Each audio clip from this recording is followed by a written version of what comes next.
आईने हिंदी के एक नए एपिसोड में आपका स्वागत है। इस वीडियो में हम पहले बात करने वाले हैं एसजीएस प्रचंड के बारे में। एसजीएस प्रचंड को लेकर आज दो बड़ी अपडेट्स हमें सुनने को मिली। पहली अपडेट थी एसजीएस प्रचंड में जो एक एयर डिफेंस सिस्टम है उसके इंटीग्रेशन की। जी हाँ, आपने सही सुना, एक कॉम्बैट हेलीकॉप्टर में एक पूरे के पूरे एयर डिफेंस सिस्टम के इंटीग्रेशन की रिपोर्ट सामने आ रही है। आइए जानते हैं पूरा मामला क्या है। दरअसल आपको बता दें कि एसजीएस प्रचंड भारत के लिए काफी महत्वपूर्ण है क्योंकि 156 की संख्या में इनकी खरीद होनी है और ये क्रमशः इंडियन आर्मी और इंडियन एयर फोर्स की तरफ से ऑपरेट किए जाएंगे। इनिशियली 156 की संख्या में इनको खरीदा जाना है, लेकिन अगर हम रिसेंट रिपोर्ट की बात माने तो हिंदुस्तान एरोनॉटिक्स लिमिटेड अपने इन हेलीकॉप्टर को अनमैन एरियल व्हीकल को काउंटर करने की कैपेबिलिटी प्रदान करने वाली है, जहां पर हिंदुस्तान एरोनॉटिक्स लिमिटेड की तरफ से इन लाइट कॉम्बैट हेलीकॉप्टर को very short range air defence system, जिसको हम वेशो रैट के नाम से जानते हैं, इससे इक्विप करने की कवायद शुरू कर दी गई है। एचएएल के सोर्सेज ने मीडिया से बात करते हुए बताया कि एलसीएच की जो यूनिट्स खरीदी जा रही हैं इनको हम ऑलरेडी एंटी-यूएवी का जो कॉम्बैट कैपेबिलिटी है इनसे इक्विप करके भेजेंगे। जहां पर मॉडर्न वॉरफेयर में आप सबने देखा कि जो अनमैन एयर व्हीकल या ड्रोन्स होते हैं ये कितनी बड़ी थ्रेट होते हैं, तो ऐसे में एलसीएच के पास ये कैपेबिलिटी होगी कि ये very short range air defence system को कैरी करेंगे और ये long range, medium altitude long endurance और high altitude long endurance drone जो है इनको न्यूट्रलाइज करने में सक्षम होंगे। इसके अलावा जो स्वार्म ड्रोन्स हैं, लोइटरिंग म्यूनिशंस हैं, उनको भी ये न्यूट्रलाइज करने में सक्षम होंगे। उन्होंने कहा कि ये डेवलपमेंट ऐसे समय पर आया है जहां पर हमारे पास इस समय ड्रोन वॉरफेयर को लेकर काफी अनुभव भी है और हमने ऑपरेशन सिंदूर में इसके बारे में देखा भी है, लेकिन हम एलसीएच की वर्सेटिलिटी को और बढ़ाना चाहते हैं और इसे एक ट्रू कॉम्बैट प्लेटफॉर्म के साथ रूप में सामने रखना चाहते हैं। उन्होंने ये भी कहा कि एलसीएच को हमने इस प्रकार से डिजाइन किया है कि इससे सारे मिशन एग्जीक्यूट किए जा सकते हैं।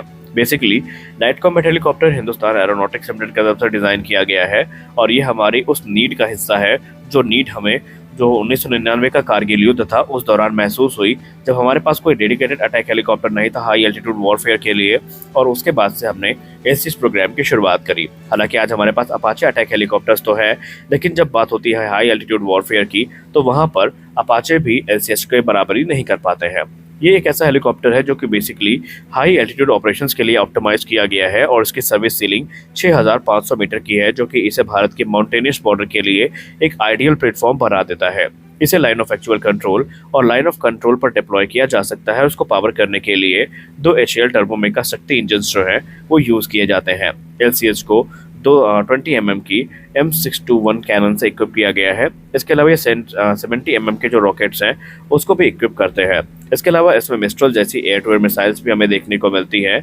और इसमें इस समय एंटी टैंक गाइडेड मिसाइल का जो इंटीग्रेशन है वो चल रहा है। रिपोर्ट्स में क्लेम किया जा रहा है कि इस समय ध्रुवास्त्र ही वो मिसाइल है जो कि एसजीएस प्रचंड में इक्विप की जा रही है और इसके बाद इसकी जो आर्मर्ड व्हीकल को हिट करने की कैपेबिलिटी है और एनिमी के जो आर्मर्ड कॉलम है उनको डिस्ट्रॉय करने की जो कैपेबिलिटी है ये कई गुना ज्यादा बढ़ जाएगी। इस हेलीकॉप्टर में एजिलिटी भी है, इस हेलीकॉप्टर में स्टेल्थ भी है और इस हेलीकॉप्टर में ये एबिलिटी है कि ये एक्सट्रीम इन्वायरमेंट में ऑपरेट कर सकता है और इसीलिए इसे एक प्राइम कैंडिडेट माना जा रहा है एंटी-यूएवी रोल के लिए भी।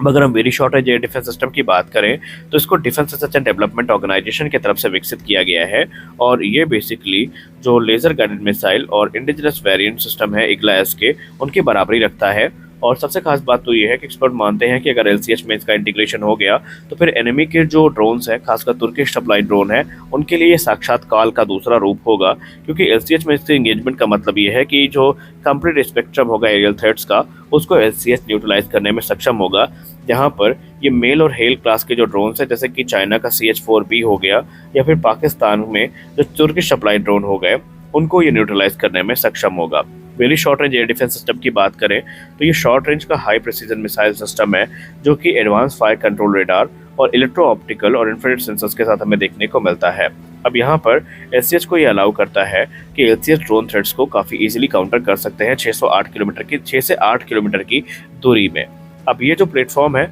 ये भारत के लिए तो काफ़ी इंपॉर्टेंट है ही, क्योंकि भारत ने ऑलरेडी तकरीबन 500 से लेकर 600 ड्रोन अटैक्स देख लिए हैं पाकिस्तान की तरफ से 2025 में और ऑपरेशन सिंदूर में तो हमने बाकायदा इनकी वेव्स देखी हैं। तो कुल मिलाकर के हम ये कह सकते हैं कि भारत ने एसजीएस प्रचंड के रूप में अपनी जो कमर है वो कस ली है और इसके बाद अब तैयारी है इनको डिप्लॉय करने की। एलसीएस प्रचंड को लेकर माना जा रहा है कि 2027 से 28 तक जो एयरक्राफ्ट है या हेलीकॉप्टर्स हैं भारतीय वायुसेना को मिलने शुरू हो जाएंगे। कुछ रिपोर्ट ये भी इंगित करती है कि एलसीएस प्रचंड में जो लॉइटरिंग मिशन है इनकी इंटीग्रेशन की तैयारी भी चल रही है। हमारी अगली बड़ी अपडेट कावेरी इंजन प्रोग्राम को लेकर आ रही है। हाल ही में हमने डिफेंस न्यूज के वीडियो में आपको बताया कि कैसे रक्षा मंत्री जी ने एक सभा को संबोधित करते हुए इंडिजिनस इंजन पे जोर दिया और उनका ये कहना था कि हम आत्मनिर्भरता को 100% प्राप्त करना चाहते हैं और इसके लिए हमारी प्राथमिकता अब स्वदेशी इंजन पे आ टिकी है। उन्होंने कहा कि एक समय ऐसा था जब भारत को एक रक्षा आयातक के तौर पर जाना जाता था और हम अपनी ज़रूरतों को पूरा करने के लिए जो आयात है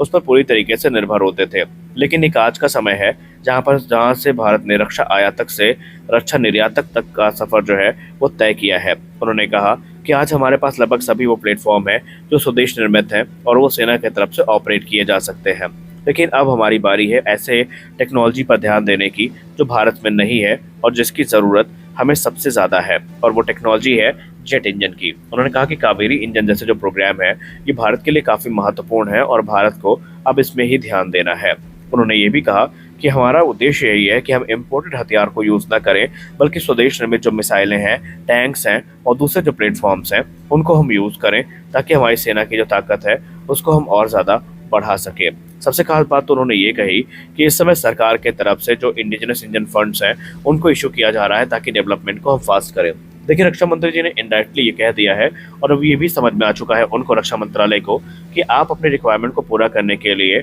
अगर फॉरेन कंपनीज पर डिपेंडेंट रहेंगे तो आपको वही रिजल्ट देखने को मिलेंगे जो जनरल इलेक्ट्रिक के साथ हमें देखने को मिल रहे हैं, और वो है डिले। अब ऐसे में कावेरी इंजन को लेकर उम्मीदें बढ़ जाती है और कावेरी इंजन को क्योंकि गवर्नमेंट की तरफ से ऑफिशियली एक्नॉलेज किया गया है तेजस के लिए, तो यहाँ पर अब हमें जो चीज़ें देखने को मिलेंगी आने वाले भविष्य में उसमें एक फ्लाइंग टेस्ट बेड होगा, हाई एल्टीट्यूड फैसिलिटी होगी और फंड्स होंगे कावेरी के जो एडवांस इटरेशन है इनको बनाए जाने के। रिपोर्ट्स में इंगित किया जा रहा है कि ड्राई कावेरी इंजन 51 किलोटन का स्टेबल थ्रस्ट रशिया में प्रदान कर रहा है जो कि इसके सर्टिफिकेशन के एक कदम नजदीक इसको ले गया है। और इसके बाद अगर आप ब्रह्मोस एरोस्पेस की तरफ से सप्लाई किए गए आफ्टर बर्नर मॉड्यूल के साथ इनको इंटीग्रेट कर देते हैं तो ये थ्रस्ट जो लेवल है ये 79 से लेकर 80 किलोटन तक पहुंच जाते हैं, जो कि भारत के रिक्वायरमेंट और दृष्टिकोण से काफी महत्वपूर्ण है। मीडिया रिपोर्ट्स में बताया जा रहा है कि जैसे ही सर्टिफिकेशन पूरा होगा उसके बाद जो कावेरी इंजन है उसको आफ्टर बर्नर के साथ तेजस के इनिशियल वेरिएंट में इक्विप किया जाएगा, जहां पर ग्राउंड टेस्ट आयोजित किए जाएंगे और रिजल्ट के आधार पे 5 से 7 वर्ष के अंतर्गत जो कावेरी 2.0 है